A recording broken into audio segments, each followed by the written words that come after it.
Beletrina v živo. Lepo pozdravljeni v novi epizodi Beletrine v živo. Danes je z nami prevajalec Vasja Bratina, s katerim bova govorila o delu Grazie Delede, prve in edine italijanske pisateljice z Nobelovo nagrado. Delo, o katerem bova govorila, pa je Elias Portolo.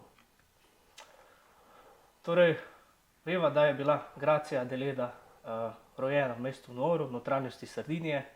Mnoga njena dela se osredotočajo na opazovanje torej starodavne kulture, otoka, opazovanje življenja pastirjev.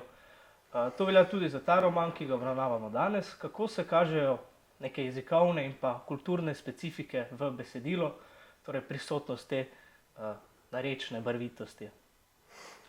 Ja, za Grazio Deledo je bilo značilno, da je svoje domače, svoje rojstne kraje uporabila skoraj v vseh svojih romanih kot ozadje svojih zgodb.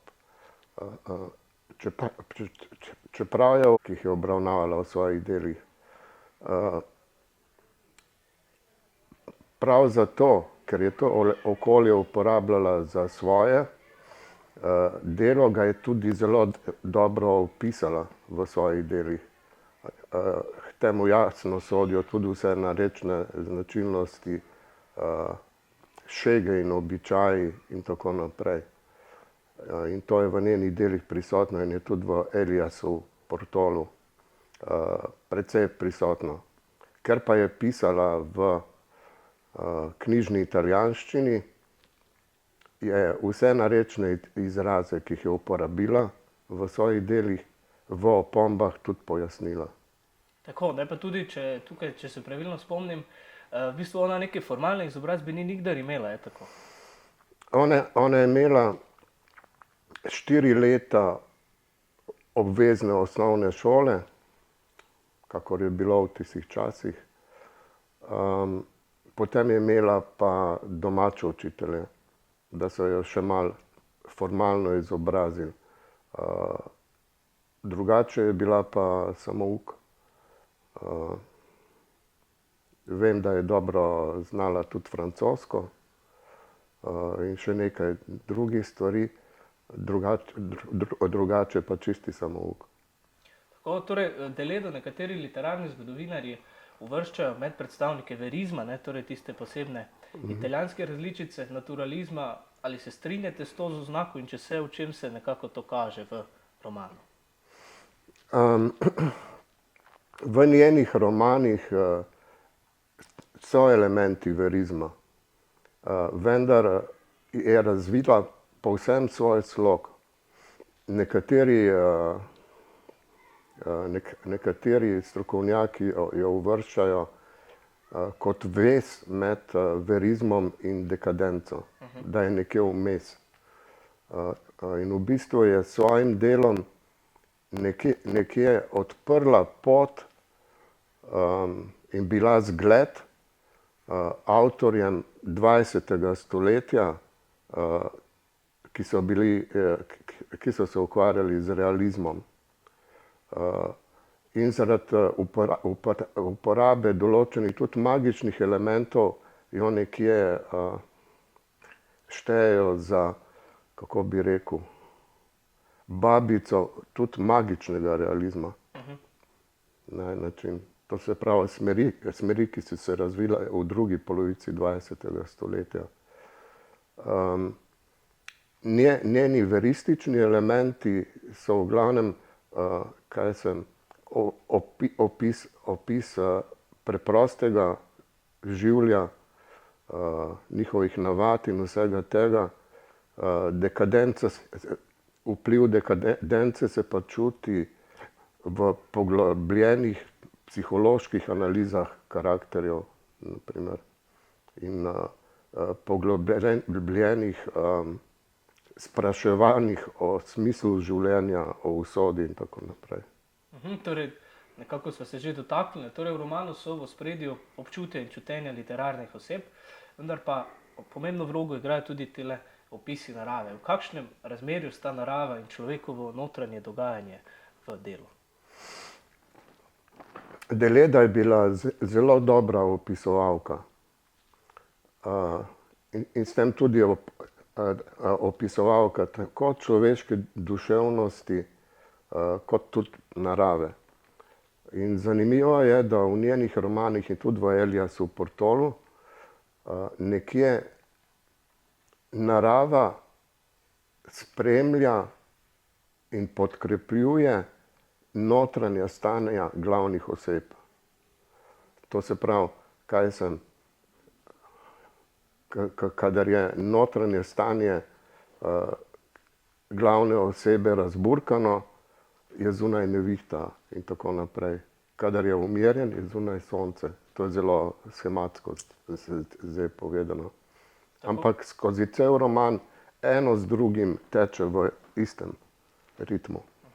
Torej, kako pa ta preplet verističnih opisov nekako z liričnim tonom vpliva potem na bralčevo empatijo, ki jo čuti do literarnih likov, predvsem naslovnega junaka Eliasa Portola? Na en način te glavne like bralcem približa. In približa točno zaradi teh verističnih elementov, ker nekako se čutijo bralci povezani s tem svetom, kot da bi se to dogajalo v njihovem svetu in lahko projicirajo tudi nase ali pa na svojo okolico.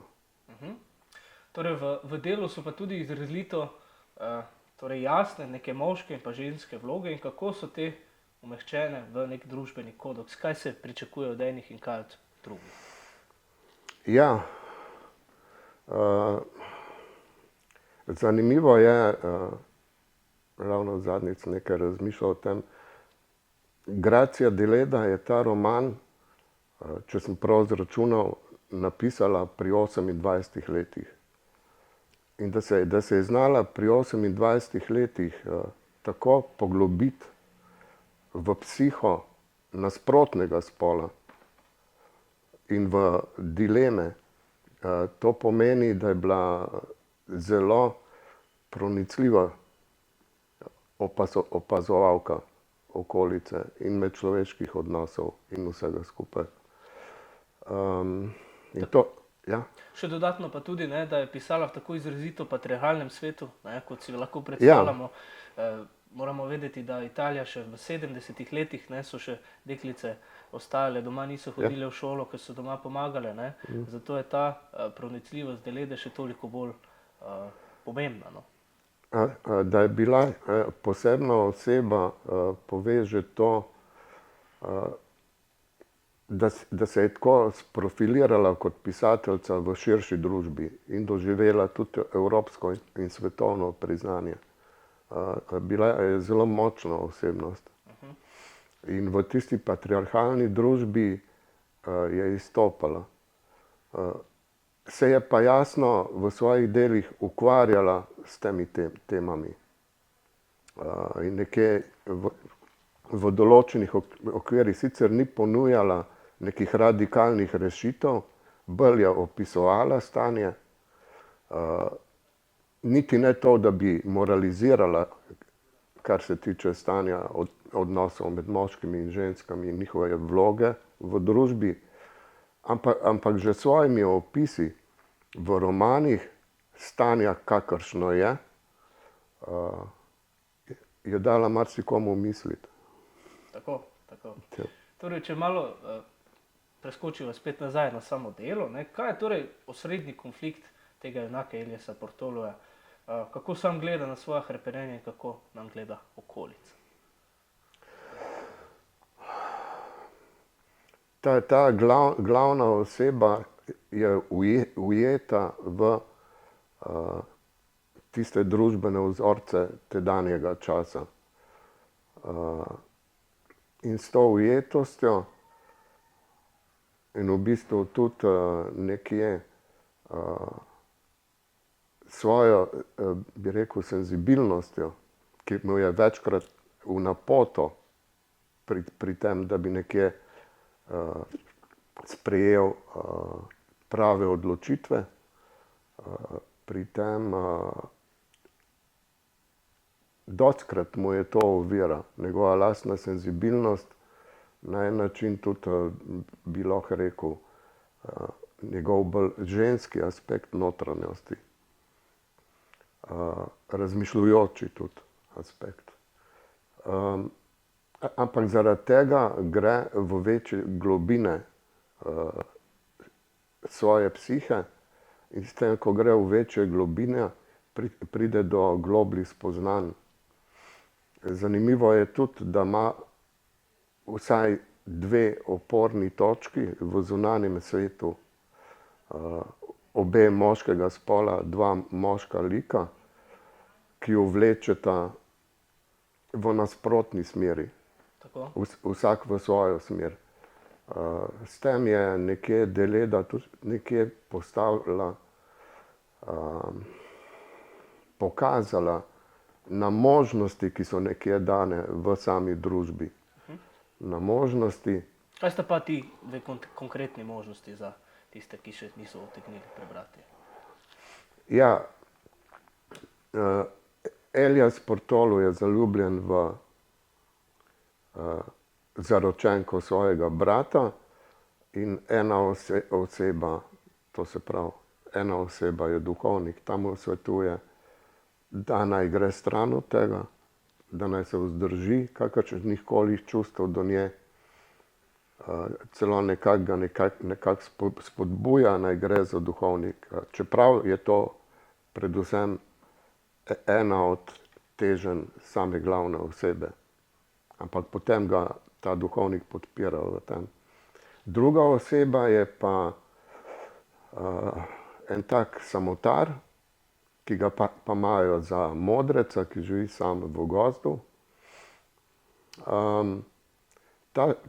Ta mu pa najprej svetuje, da naj se poroči z njo, da naj razreši situacijo, reši vse skupaj, in potem živi s to žensko. Tako, ja, Tu se torej, vidi, ja, tu se vidijo možnosti, ki nekje bi bile, ampak glede na okolje, glede na tisto družbo, je ta druga možnost zelo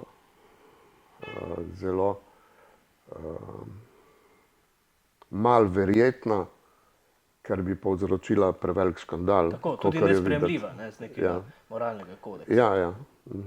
Tako, torej, kot junak, ne, kot tista osrednja osebnost novoveškega romana, oziroma evropskega romana, a bi rekli, da je torej tale naš naslovni junak bolj žrtev usode ali lastnih odločitev? Kaj je tisto, kar mu odmerja življenje? Ja, tudi to je zanimivo pri Deledi, pa pri njenih delih.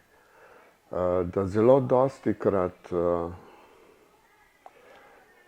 je to razmerje med lastnimi odločitvami in od človeka neodvisno usodo nekje v delih nekako poudarjeno, pa uravnoteženo. Tako da nekaj vplivajo lastne odločitve, ampak kakor je videti, nekako končno odločitev pa naredi usoda, da se ji ne morejo izogniti. Je malo enega determinizma v njenem pisanju. Tako, ja. Tukaj pač vseeno tisto veristično, ne, značilnost tudi nekako ohranja. Ja. Kaj pa je torej v odnosu med osrednjimi liki, sva že omenila, ne, da se prepleta ljubezen, neka dolžnost. Kje se pa ta ljubezen oziroma dolžnost najostreje zlomi? Ja.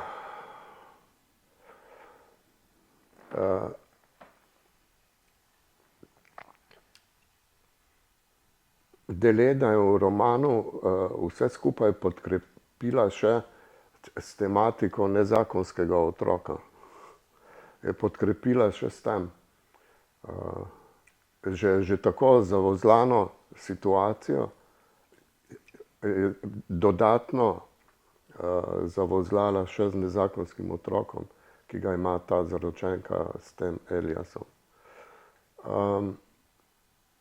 In v teh odnosih Eliasa do tistega otroka, ne, pa do nje, pa tudi do svojega brata,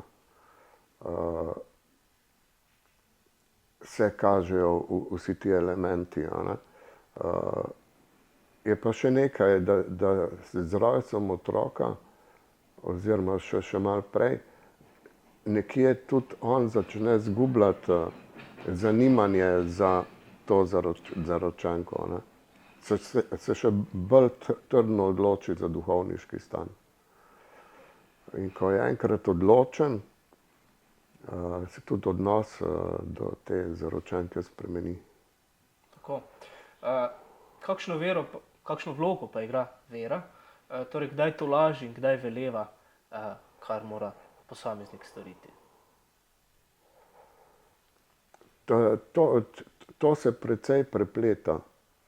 Nekje, kar zadeva tolažbe, je lik Eliasove matere v samem delu tisti, ki nekje kaže tolažeči aspekt vere skozi svoje molitve, skozi svoje nasvete svojemu sinu in tako naprej. Skozi sam njen pristop v življenju. To je to.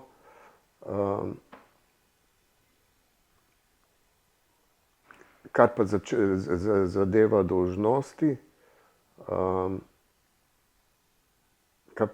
dolžnosti, ima pa tisti lik duhovnika, ki je prisoten noter. Čeprav je ta duhovnik precej, bi rekel, sproščen, nekje na en način, ni tak, tipičen duhovnik, kljub temu, kadar pride beseda na tiste notranje postulate vere, je pa tam trden, neomajen. In to se tudi pol kaže v samem romanu. Tako.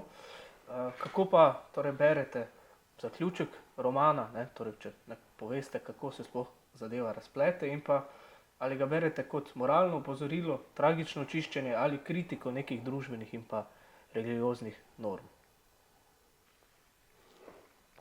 Kakor sem prej rekel, Deleda z samim opisom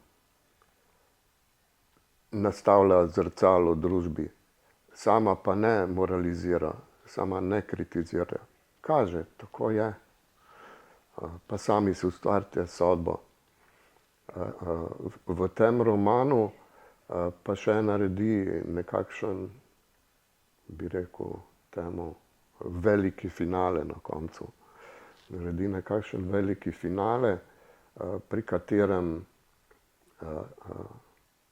če so bili že prej bralci nekje emocionalno soudeleženi v zgodbi, nekje lahko na koncu pridejo do nekakšne katarze ali nekaj takega, emocionalne katarze. To je ena stvar. Je pa zanimivo nekaj, in sicer, da se ta ljubezen v drugem delu romana, na koncu pa sploh, z te zaročenke bratove, ta ljubezen te glavne osebe preseli na tega sina. Kot da bi se vsa tista čustva prestavila na tega sina, na otroka. Kar je tudi na en način, lahko bi rekel, dosti ena taka življenjska situacija, posebej v tem primeru. No, tukaj ste se že nekoliko navezali na moje zadnje vprašanje, zakaj pa je v bistvu Gracia Deleda pomembna še danes in v čem je njena aktualnost? Zanimivo je, da Gracio Deledo so začeli odkrivati ponovno v zadnjih desetletjih, nekje od 90-ih let naprej. Zadnjih 30 let jo na novo odkrivajo in tudi proučujejo. predvsem z teh, bi rekel, tudi socioloških, psiholoških, pa tudi etnoloških vidikov proučujejo njena dela. Ker očitno določene stvari zopet postajajo aktualne, kot da bi nekje zgodovina tekla v nekih ciklusih ali nekaj Ja, takega. to je bila tista Nietzscheva misel o večnem vračanju enakega. Ja, nekaj Je takega. mogoče nekaj na tem. Ja, možno. Samo da jo zdaj postavljajo nekje v širši kontekst. Vsa njena dela postavljajo v nek širši kontekst v teh raziskovanjih njenega ustvarjanja. Tako. Najlepša hvala za pogovor. Vi, dragi bralci, pa še naprej gledajte, sledite Beletrini v živo in pa najpomembneje berite. Hvala. Beletrina v živo.